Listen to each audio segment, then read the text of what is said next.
दोस्तों नमस्कार, मेरा नाम रंजीत है और मैं आपका एस्ट्रोलॉजर फ्रेंड। मैंने एस्ट्रोलॉजी एक राष्ट्रीय विश्वविद्यालय से किया हुआ है और जैसा कि थंबनेल में आप देख चुके हैं, आज का जो विषय है वो है कि क्यों 1-2 नंबर से किन्हीं का नौकरी नहीं लग पाता है, वो कॉम्पीट नहीं कर पाते हैं, वो एग्ज़ाम में क्वालिफाई नहीं कर पाते हैं या फिर मेरिट में उनका सेलेक्ट नहीं हो पाते हैं, मेरिट लिस्ट में उनका नाम नहीं आता है। सिर्फ 1-2 नंबरों के कारण क्यों छूट जाता है। देखिए, मैं विद्यार्थियों को, स्टूडेंट्स को, यूथ को ये नहीं कहता हूँ कि आप भाग्यवादी बने और भाग्य भरोसे बैठ जाएं, क्योंकि हमारा भी विश्वास है और सभी का विश्वास ये है कि ये कर्म प्रधान दुनिया है, जीवन जो है वो कर्म प्रधान है, तो यहाँ कर्म करने से ही फल मिलेगा। लेकिन कई बार क्या होता है कि कुंडली में ग्रह स्थिति ऐसी बनती है जिसके कारण से 1-2 नंबरों से सिलेक्शन नहीं हो पाता है। ऐसा नहीं कि ये सिर्फ मैं बोल रहा हूँ, इसे आप लोगों ने खुद भी अनुभव किया होगा। कई लोग ऐसे होंगे जिनका कि 1-2 नंबर से सेलेक्ट हो जाते हैं, जबकि कई लोग ऐसे हैं जो 1-2 नंबर के कारण रिजेक्ट हो जाते हैं। ऐसा क्यों होता है दोस्तों, बताइए आप ही। अगर ऐसा है कि सारा कुछ बस ये कुंडली, ये ग्रह दशा कुछ नहीं होता है, तो ऐसा क्यों होता है? ऐसा इसलिए है क्योंकि ग्रह जो है वो जीवन में प्रभाव डालती है। बहुत सारे ऐसे कुछ ग्रह की स्थिति और कंडीशन होते हैं जिस कारण से सिलेक्शन में समस्या होती है और 1-2 नंबर से पिछड़ जाते हैं। तो आज हम लोग इसी पर चर्चा करेंगे, ठीक है। लेकिन बस इसे डिस्क्लेमर ही समझिए कि मेरा ये कहना है कि आप अपना कर्म करें, लेकिन बार बार 1-2 नंबर से अगर आपका कोई सिलेक्शन नहीं हो पा रहा है तो कुछ ग्रहों के उपाय करके अगर वो आपका सिलेक्ट हो जाते हैं तो इसमें क्या बुराई है।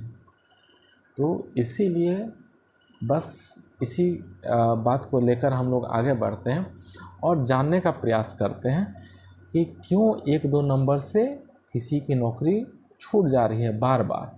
अगर ऐसा हो रहा है जिनके साथ, वो ज़रूर कमेंट बॉक्स में बताएं या ना बताएं, लेकिन पूरा वीडियो को देख लें ताकि आपको हो सकता है इससे कोई मदद मिले, ठीक है। लेकिन अगर आप कमेंट में बताते हैं इसे तो बाकी लोगों को भी हेल्प मिलेगा कि हाँ ऐसा होता है या नहीं। तो दोस्तों, अगर आपके पास कुंडली है तो आप कुंडली खोल लें और अपनी कुंडली में देखें कि इस तरह की जो मैं बताने जा रहा हूँ इस तरह की स्थितियाँ है कि नहीं है। अगर उस तरह की स्थिति होगी तो ही ये सब समस्या आती हैं और इस समस्या के कारण क्या है कि जो सेलेक्ट होना है एग्ज़ाम में 1-2 नंबर से पिछड़ जाते हैं। तो देखिए, सबसे पहला, आपके कुंडली में कहीं पे भी सूर्य और शुक्र कुंडली में किसी भी, मेरे कर्सर को भी थोड़ा फोकस करिएगा, कुंडली में पहला, दूसरा, तीसरा, चौथा, पांचवा, छठा, सातवां, आठवां, नौवां, 10वां, 11वां, 12वां, टोटल 12 भाव होते हैं अलग अलग राशियों के।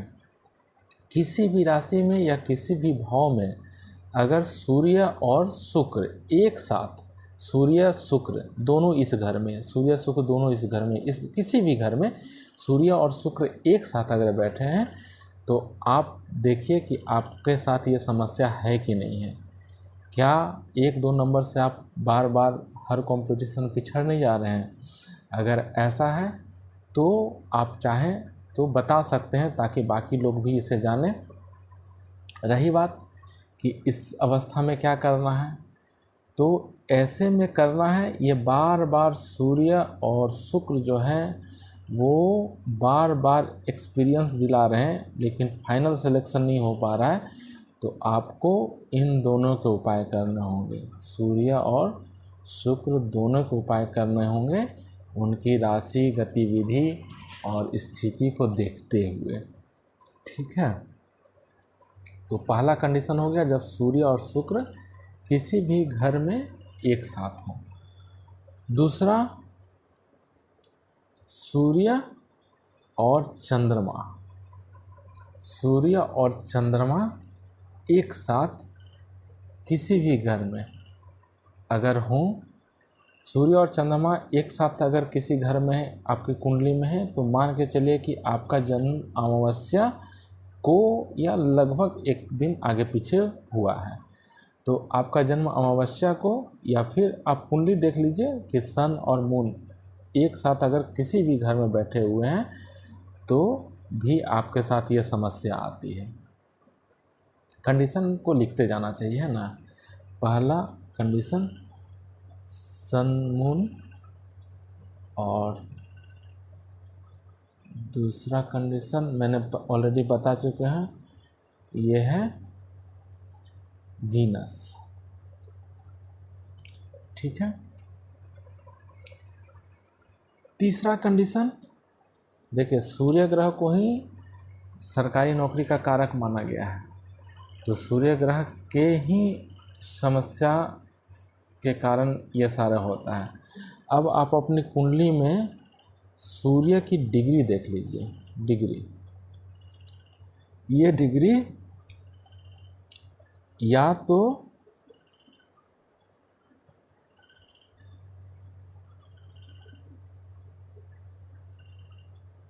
5 से कम, ठीक है, 5 से कम या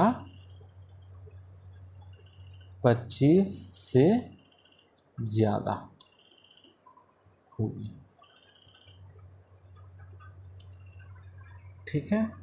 ये भी है, अगर आप अपनी कुंडली में सूर्य की डिग्री देख लें, अगर सूर्य 5 डिग्री से कम और 25 डिग्री से ज़्यादा है तो भी आपको ये समस्या होगी कि आप एग्ज़ाम लिखते हैं, 1-2 नंबर से आप रुक जाते हैं। क्या करना होगा? सूर्य के उपाय करने होंगे हर कंडीशन में। अगर सूर्य चंद्रमा है तो चंद्रमा का भी उपाय करना होगा, सूर्य का भी। सूर्य ये वीनस एक साथ है तो दोनों का उपाय, और सूर्य अगर कम डिग्री का है तो सूर्य को उपाय करना पड़ेगा आपको। उपाय जो भी करने हैं वो कोई आस पास जो ज्योतिष रहते होंगे उनसे सलाह लेके ही करना चाहिए, क्योंकि अब सूर्य के उपाय में अगर आप माणिक्य पहन लिए और आपका सूर्य 6ठा 8वां या 12वां भाव का स्वामी है तो वो लाभ के जगह नुकसान हो जाएगा आपको। ठीक है, इसलिए ज्योतिष के सलाह पर ही उपाय करें। ठीक है, लेकिन सूर्य को जल देने जैसा उपाय ये सब कर सकते हैं, उसके लिए कोई ये ज़्यादा पूछने की आवश्यकता नहीं है। इसके अलावा और कौन से कंडीशन है? इसके अलावा और कौन से कंडीशन है? सूर्य आपका 6, 8 या 12th हाउस में चला जाए, मतलब सूर्य जो है वो यहाँ आ जाए सूर्य,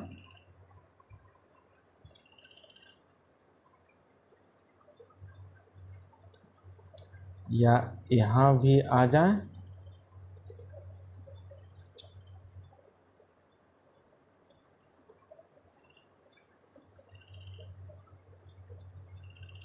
या यहाँ आ जाए,